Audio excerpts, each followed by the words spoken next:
Hi friends, welcome back to my channel. இன்றைக்கி நம்ம non veg சுவையை மிஞ்சக்கூடிய அளவில் நம்ம ஒரு சூப்பரான ஒரு கிரேவி தான் பண்ண போகிறோம். பன்னீர் அதுக்கப்புறம் குடமிளகாய் வச்சு. ஸோ இந்த கிரேவி எப்படி பண்ணுறது வீடியோக்குள்ளே போய் பார்க்கலாமா?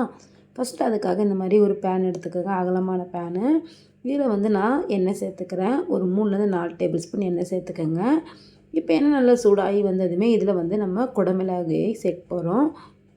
நான் இன்றைக்கி வந்து ஒரே ஒரு குடமிளகாய் தான் எடுத்திருக்கேன். அதை வந்து இந்த மாதிரி கொஞ்சம் பெருசு பெருசாகவே கட் பண்ணிக்கோங்க. ஸோ இந்த குடமிளகாய் பார்த்திங்கன்னா ரொம்ப அதிகமாக வதங்கி வரக்கூடாது, லைட்டாக வந்து வதங்கி வந்தால் போதும். ஏன்னா வந்து நம்ம சாப்பிடும்போது பார்த்திங்கன்னா பல்லில் வந்து கடிப்படும். ஸோ இது கூடவே ஒரே ஒரு வெங்காயம் இந்த மாதிரி பெருசு பெருசாக கொஞ்சம் கட் பண்ணிக்கோங்க. ஸோ இது ரெண்டுமே வந்து மீடியம் டு லோ ஃப்ளேமில் வச்சு ஒரு 3 நிமிஷம் லைட்டாக வதக்கி எடுத்தால் போதும். ரொம்பவும் வெந்துடக்கூடாது. நம்ம சேர்த்துருக்கக்கூடிய வெங்காயம் ஆகட்டும், குடமிளகாய் ஆகட்டும். இப்போ லைட்டாக வதங்கி வந்ததுமே தனியாக ஒரு பிளேட்டுக்கு மாற்றிடலாம்.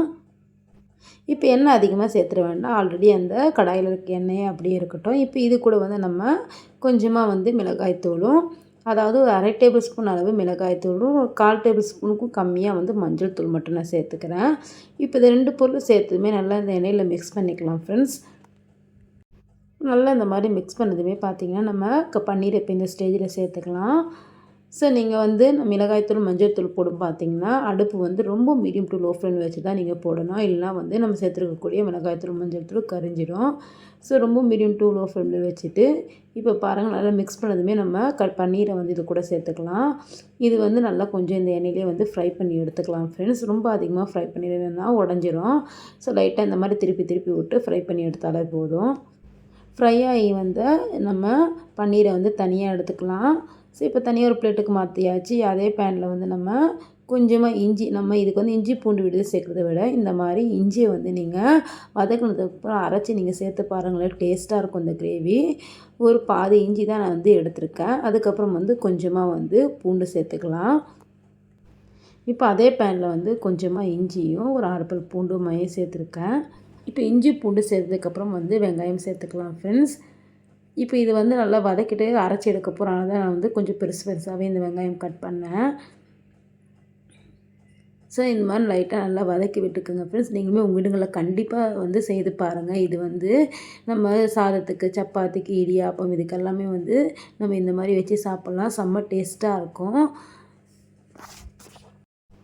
இப்போ இந்த நம்ம சேர்த்த பொருள் எல்லாமே லைட்டாக வதங்கி வந்ததுமே ஒரே ஒரு தக்காளி மட்டும் இந்த ஸ்டேஜில் சேர்த்துக்கலாம். முன்னாடியே நம்ம சேர்த்தோன்னா லைட்டாக வதங்கி வராது.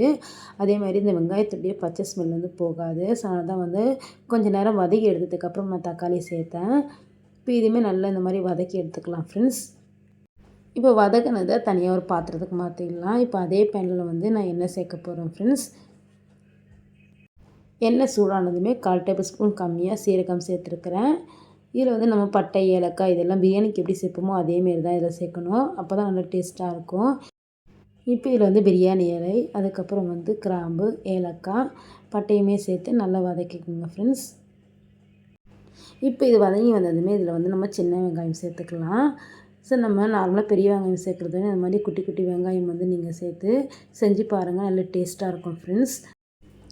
வெங்காயம் நல்லா வதங்கி வந்ததுமே நம்ம அரைச்சி வச்சுருக்கோம்ல, ஸோ அதை வந்து நம்ம இது கூட சேர்த்துக்கலாம். வெங்காயம், தக்காளி இதெல்லாம் போட்டு நம்ம வதக்கி அரைச்சி வச்சோம்ல, அதுதான் நான் இப்போ இதில் சேர்த்துருக்கேன். நல்லா இந்த மாதிரி மிக்ஸ் பண்ணிக்கோங்க. தண்ணி எதுவுமே சேர்க்கக்கூடாது ஃபஸ்ட்டு. லைட்டாக ஒரு 2-3 நிமிஷம் நல்லா வதங்கி வந்ததுமே இந்த மாதிரி ட்ரை ஆயிரும். அந்த ஸ்டேஜில் நம்ம மசாலாலாம் சேர்த்துக்கலாம். இதில் வந்து ஒரு 1/2 டேபிள் ஸ்பூன் அளவு மிளகாய்த்தூள். இது வந்து காஷ்மீரி சில்லினால ரொம்ப அதிகமாக காரமாக இருக்கும். ஸோ உங்கள் வீட்டுங்களில் வந்து மிளகாய்த்தூள் வந்து காரம் கம்மியாக இருந்தால் 1 டேபிள் ஸ்பூன் அளவு கூட சேர்த்துக்குங்க. எங்கள் வீட்டில் குட்டி பசங்க இருக்கிறனால வந்து ரொம்ப அதிகமாக காரம் சேர்க்கல. ஸோ ஒரு 1/4 டேபிள் ஸ்பூன் கம்மியாக வந்து மஞ்சள் தூள் சேர்த்துக்கிறேன். 1 டேபிள் ஸ்பூன் அளவு தனியாத்தூளும், 1/2 டேபிள் ஸ்பூன் அளவு கரம் மசாலா தூளும் இதில் நம்ம சேர்த்துக்கலாம். சேர்த்துமே பார்த்திங்கன்னா நல்லா வதக்கி விடுங்க. ஸோ அந்த நம்ம சேர்த்துருக்கக்கூடிய மிளகாய்த்தூள், மஞ்சள்தூள் அதோடைய பச்சை ஸ்மெல்லு போகிற வரைக்கும். ஸோ லைட்டாக இந்த மாதிரி வதக்கிறதுக்கு முன்னாடி நம்ம மிக்ஸி ஜாரில் அரைச்சோம்னா அதில் கொஞ்சமாக தண்ணி சேர்த்து அதுக்கப்புறம் அந்த கிரேவியில் ஊற்றிடுங்க. இப்போ தேவையான அளவு உப்புமே சேர்த்துக்குங்க. உப்பு சேர்த்துருக்கோம் நல்லா வந்து ஒரு 5-6 நிமிஷம் நல்லா வதக்கி வரணும். இந்த மாதிரி லைட்டாக எண்ணெய் பிரிஞ்சு வரணும். ஸோ இனிமேல் கொஞ்சம் லைட்டாக தண்ணி சேர்த்துக்கலாம். லைட்டாக தண்ணி சேர்த்து நல்லா வந்து மிக்ஸ் பண்ணிக்கோங்க. இப்போ வந்து நம்ம ஃபஸ்ட்டு வந்து ஃப்ரை பண்ணி எடுத்தோம்ல வெங்காயம், குடமிளகாய், பன்னீர் இது எல்லாமே சேர்த்து நல்லா மிக்ஸ் பண்ணிக்கோங்க. இப்போ அடுப்பை வந்து மீடியம் டு லோ ஃப்ளேமில் வந்து நல்லா வேக வச்சு எடுத்தாலே போதும். லாஸ்ட்டாக கொஞ்சமாக வந்து கொத்தமல்லி தழை மட்டும் சேர்த்துக்குங்க. சேர்த்ததுக்கப்புறம் ஸ்டவ் ஆஃப் பண்ணிடுங்க. அவ்வளோதான், ஒரு 5லேருந்து 6 நிமிஷம் என்னோடய பன்னீர் கிரேவி சூப்பராக ரெடி ஆயிடுச்சு. நீங்களுமே கண்டிப்பாக ட்ரை பண்ணி பாருங்கள் ஃப்ரெண்ட்ஸ். இது வந்து சப்பாத்தி, இடியாப்பம், சாதம் எல்லாத்துக்குமே வந்து செம்ம டேஸ்டான அல்டிமேட் காம்பினேஷன் சொல்லலாம். ஸோ உங்கள் வீடுங்களே நீங்கள் கண்டிப்பாக ட்ரை பண்ணி பாருங்கள். ட்ரை பண்ணி பார்த்து மறக்காமல் கமெண்ட் பண்ணுங்கள் friends. Okay friends, thanks for வாட்சிங்.